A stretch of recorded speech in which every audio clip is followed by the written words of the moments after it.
हम भगवान की कथा को सुनते हैं, पर कभी कभी ठाकुर जी का भी मन होता है कथा सुनने का। और इसका प्रमाण सीधा सा एक है कि भगवान भी कथा सुनते हैं। आप लोगों ने सुना होगा, एक भगत जी वृंदावन गए कथा करने, भक्तमाल की। तो चर्चा ये हुई वहां पर विद्वानों में कि कथा को विस्तार से कहा जाए, चाहे वो 20 साल में पूरी हो। जहां इस साल की कथा होगी वहां ब्राह्म होगा और अगली साल वहीं से प्रारंभ होगा कथा का। तो श्रोताओं ने भी मंजूर कर लिया और संत जी ने भी मंजूर कर लिया। और भक्तमाल की कथा बैठी बिहारी जी के यहां वृंदावन में 5 साल तक कथा हुई। 6वीं साल जब संत जी कथा करने पधारे तो श्रोताओं से पूछा कि 4 साल तक तो हमने खबर रखी कि हम कथा कहां विराम करके गए थे, पर इस बार तुम लोगों को बताना होगा कि कथा विराम कहां हुई थी। तब तो मतलब है आगे की कथा कहने का, वरना आगे पाठ पीछे सपाट।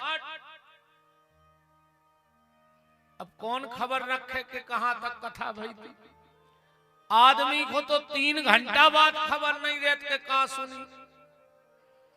और अगर खबर बनी रहती होती तो आधे से ज्यादा व्यथा तो आज ही की कथा में समाप्त हो जाता। बस आदमी याद नहीं रखता है।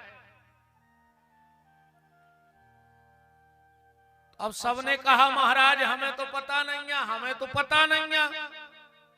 तो महाराज बोले फिर क्या मतलब,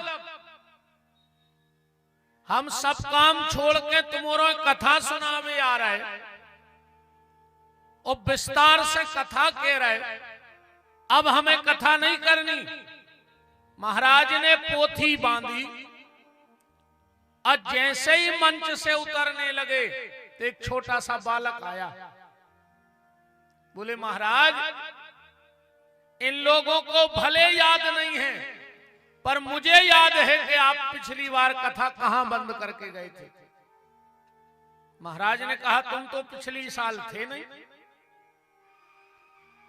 फिर तुम्हें कहां से याद। उस बालक ने बड़े भाव में कहा महाराज मैं अंदर से कथा सुन रहा था। अंदर से? बोले हाँ, कमरे में बैठ के कथा सुन रहा था। आपने हमें नहीं देखा पर हमने आपको देखा है। बताओ अच्छा कहां कथा बंद करके गए थे। बोले फलाने फलाने पेज पर फलाने भगत की कथा आप सुना के चले गए थे और आपने कहा था इसके आगे की कथा अगली बार कहेंगे।